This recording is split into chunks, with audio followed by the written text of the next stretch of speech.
Welcome. We do have wysley going up against sYstim for game number 2 as part of the losers bracket portion of the eSpot Billiards and Arcades TQ Live LAN Tourney. Sponsored by Barry White. And, okay, and we have a co-caster, Atticus. We just heard you laughing. Why don't you just say hello? Hi, I'm Atticus, and that was our third co-caster, Steve, the friendly roommate. Thank you again to eSpot Billiards. It's just a wonderful place to get your gaming on. A lot of wonderful computers there, arcades, anything that you could really want. And we thank them so much for sponsoring this tournament. Yeah, they're being so kind, using the majority of the entrance fee to actually, for the prize pool of this tournament. So we have a healthy prize for this thing. I don't know what the exact number is, but if you do the math, I think it's going to be, I think it's over $200. Yeah, it's several $100s. Yeah, and that's really why we love them so much, because they're advancing esports by allowing players like this into a tournament for prize money. Yeah, without a doubt. And I do want to mention that this is game number 2. It's a loser's pick map. wysley was the one who actually lost last game, and he's going to be he chose Shakuras Plateau as his map. We'll see what he decides to do with it. I'm guessing he's going to play for an economic game. Probably throw down a hatch first, I would hope. Yep, I can see why any Zerg would love picking this map. It looks like he's going to go to our 14 hatch, and as soon as he scouts these very far positions, he's going to be happy with it. Yep. Definitely the ideal spots for him. Our sYstim just seems to be macroing up as well. He's getting harassed, actually, as his barracks is producing. wysley's really early scout is going to pay off with doing some damage to this economy. Here comes the SUV to fend off, and it's currently at a duel with the drone. And oh! 3-0! wysley ends up losing his drone. If he just pulled back for 3 seconds, he could have actually won that. And look, now the second barracks is going up, and wysley's not going to know.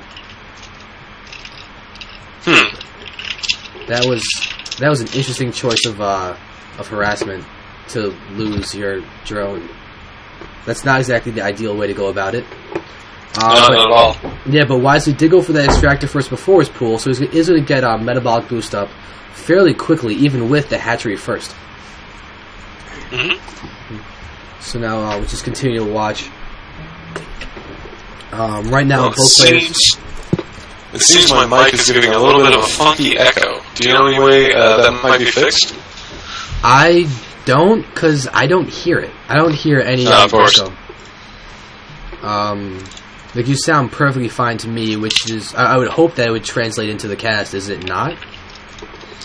There might be a little bit of an echo, but we can concentrate on the game for now. I'll try to iron this out in the meantime. Alright, sounds good. For now, I do want to mention the fact that sYstim is going for a similar push as before, using SUVs and Marines that's going to put pressure. It's going to take a while to get there, going all the way across the map.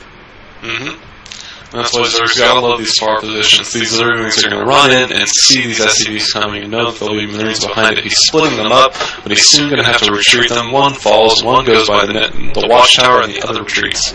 Yeah, oh, no, but actually ends up getting killed.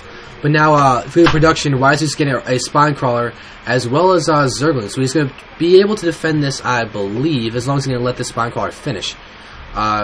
This build will not actually block the hatchery this time. It will simply just put pressure on it. And there we go. Drones being pulled. Zerglings being pulled. SUVs get surrounded by the drones. One drone. There we go. The drones are still being pushed out a long way off. But now here we go. We do have wysley's spine crawler up, so he will be able to defend this fairly easily now. Although yeah, but that's really the advantage of these cross positions. So these far positions allows Zerg a little bit more breathing room and space to defend this early economic build. Yeah, without a doubt. And sYstim's actually just finished building his command center. So sYstim's about to get his fast expand up. And, look at that. Marines getting poked in the head.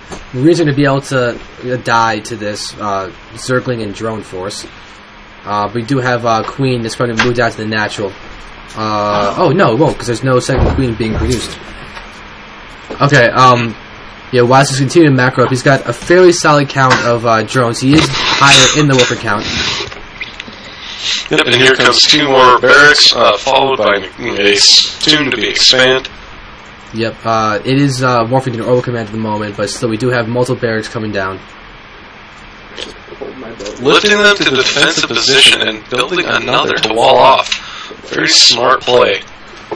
Not submitting himself to any tech labs beforehand and committing those to those locations. Then again, if he's already building 2 more barracks, he could have built a reactor or a tech lab beforehand and then just switched them out and done the exact same thing. In the future, if he does this build again, I'd like to see that. Yeah, that's probably just a little fine refinement that he can really do to improve this play in the future.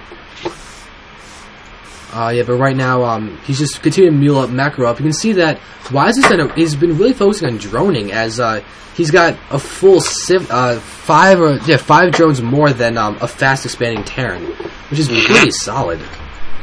Yep, he's really just being allowed to drone hard on these maps, and this is why Zergs pick this map so much. It's because they just have these opportunities to gain an economic advantage. Yep, and you can see that the lair is almost done for wysley. We'll see what he decides to build. Most likely it will be a spire. And now he's just going to probably send out these Zerglings, try and get some scout information done.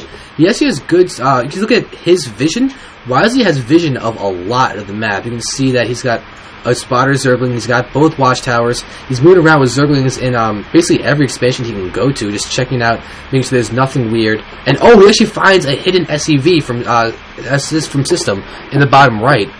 That was actually really good of wysley. Oh wow.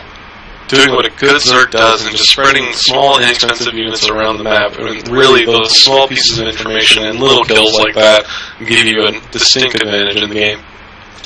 Yeah, definitely.